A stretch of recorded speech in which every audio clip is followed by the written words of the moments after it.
انت سفاح مش مؤلف. هتنطق يا ابن بلده. انا وانا بس انتوا نصوا ما اتقتلتوش. لا، احنا اتقتلنا بالجوع والقهر بالفقر والذل اللي انت رميتنا فيهم، بنتيجه الدم والدموع بتاعت الخير واليوم عشان نلاقي الناس نقول لهم وفوق الميه. مش انا مسؤول، مفيش غيرك. انا المؤلف.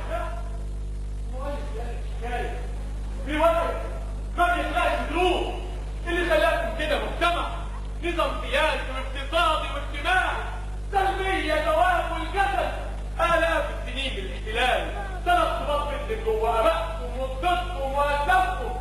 على مدى العصور كنتوا بتتكلوا على الله وانتوا حكامكم كبراتكم اسيادكم يعملوا لكم كل حاجه.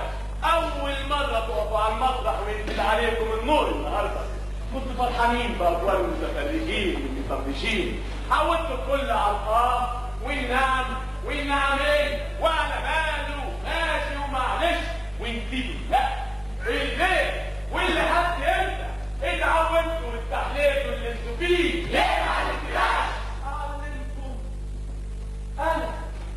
اعلمكم بتعلم في البلد الرحلات منذ ابد الابدين حول الانبياء والرسل والفلاسفه والمفكرين يعلموكم.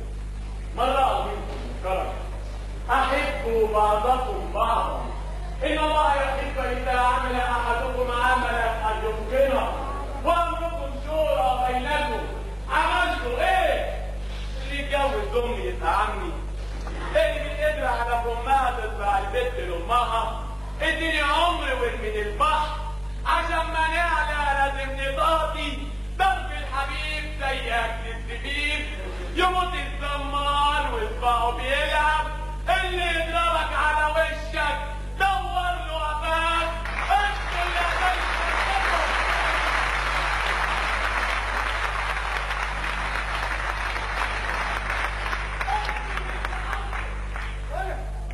وانا تقتلني ليه؟ ليه تخلي قصة قتل وارهاب تدخل في قلبي؟ برضه انا عاوز تطلعني ارهابي، عاوز تدخلني السجن. انت المؤلف، انت اللي كتبت ان هموت بقصة ارهاب. حصل، بس مش انا اللي خلقت الارهاب، ولا انا اللي سمعت الضغط الارهاب، مش انا اللي تجلت الايدين عشان اوصل للسلطه، مش انا اللي حرقت الارض وسميتها وجهزتها عشان الشر يحط الطول ويرميها تطلع فرحه عنف ودم وقتل وارهاب. مش انا اللي فتحت الباب لافتراض كل ما هو هدام ومخرب من بره، مش انا اللي قدمت لكل طامع في مصر طفله يطبل عليها وانا نقطه ضعف يستغلها.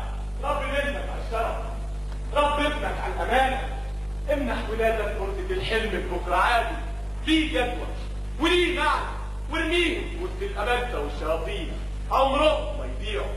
اديهم حته انتباه حاجه ليهم في ساعتها ملكهم فرحه يحسوا بيها ويحموها وينام في العسل وحط البطن البطيخه ديل هيدفعوا عنها ضد اعلى شرور الدنيا بدل ما يقولوا يا عمي واحنا مالنا هي بناتنا.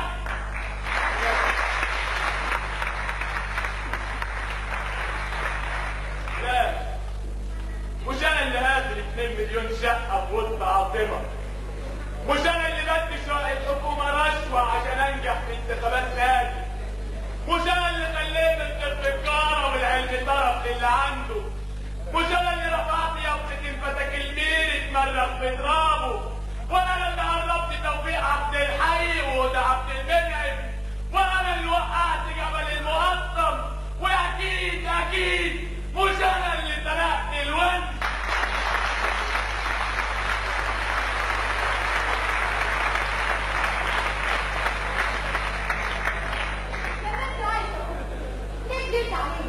ليه سميت المسرحية بكرة؟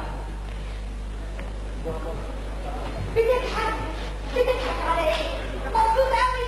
بكرة أنا سميت المسرحية بكرة ما حصلش.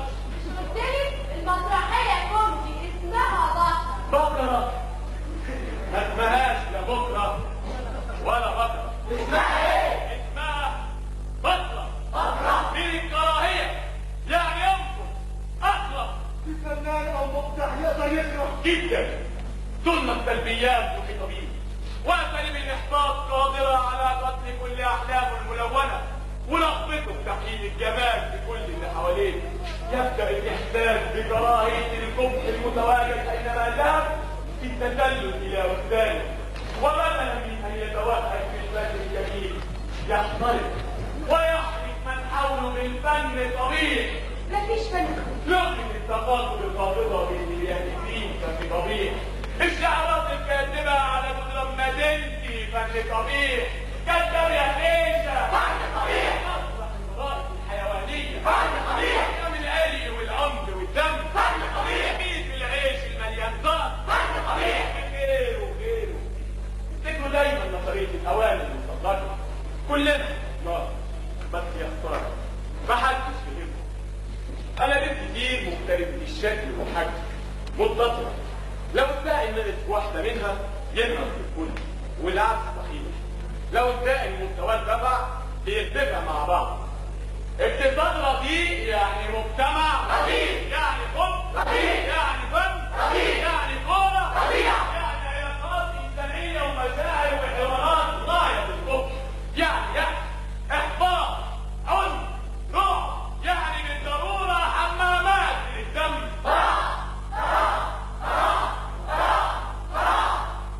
طب انا ورشا هنعمل ايه؟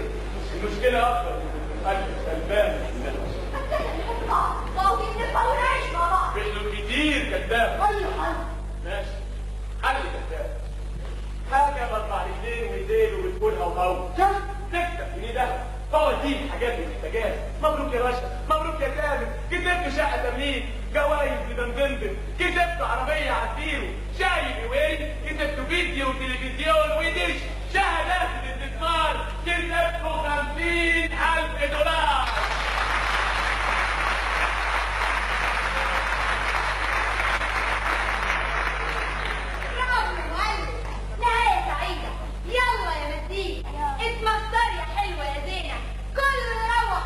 قصدي كله يروح مبطول، كله يروح مقدر، كله يروح بأحلام كذابة. أيضا فن قبيح. الحل الحكومة تتغير والباقي ينام. الشعب المحكوم يصنع الحاكم والعكس قطعا غير صحيح. من كان يعبد محمدا فإن محمدا مات، ومن كان يعبد الله فالله حي لا يموت. كذلك الشعب، كذلك الشعب، كذلك الوطن حي خالد لا يموت. يا ما عدت عليك يا مصر مين توت عنك امون، خوف اقطع ضرب الهجوم، انجليزي وهنديين